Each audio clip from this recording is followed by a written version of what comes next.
السلام علیکم ورحمۃ اللہ وبرکاتہ۔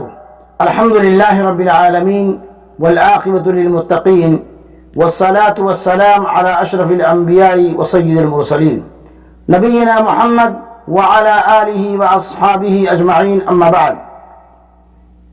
معزز سامعین کرام و مشاہدین اعظام، آج کی اس نشست میں لے کر کے حاضر ہوں اپنے معاملات کو پائے تکمیل کرنے کے لیے، اپنے معاملات کو مکمل کرنے کے لیے رازداری سے کام لیں۔ میرے بھائیوں، اپنے معاملات کی پائے تکمیل پہنچانے کے لیے رازداری سے کام لینا بہت ضروری ہے۔ اس سلسلے میں حضرت معاذ بن جبل رضی اللہ تعالی عنہ کی روایت ہے، قال رسول اللہ صلی اللہ علیہ وسلم استعینوا علی قضاء حوائجکم بالکتمان فإن كل ذی نعمت محسود، رواہ الطبرانی۔ اور اس حدیث کو شیخ البانی نے صحیح قرار دیا ہے۔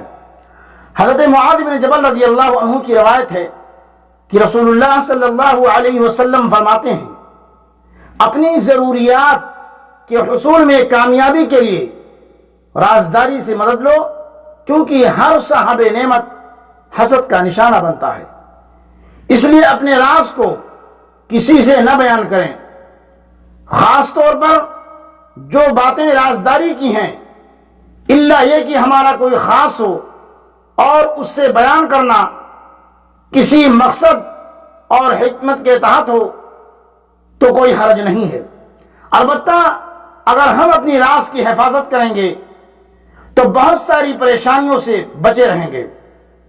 حضرت علی رضی اللہ عنہ کا بڑا قیمتی قول ہے اس بارے میں، سرک اسیرک فإن تکلم بہ صرت اسیرک۔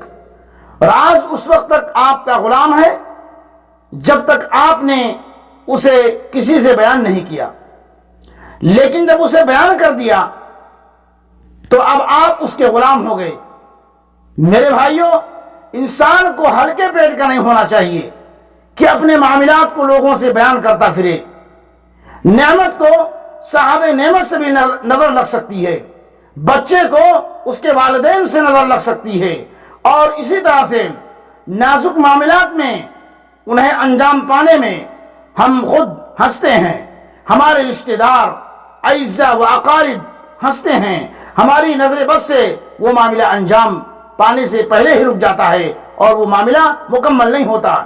اس لیے بہتر ہے کہ ہم اپنے معاملات کو انجام دینے میں رازداری سے کام لیں۔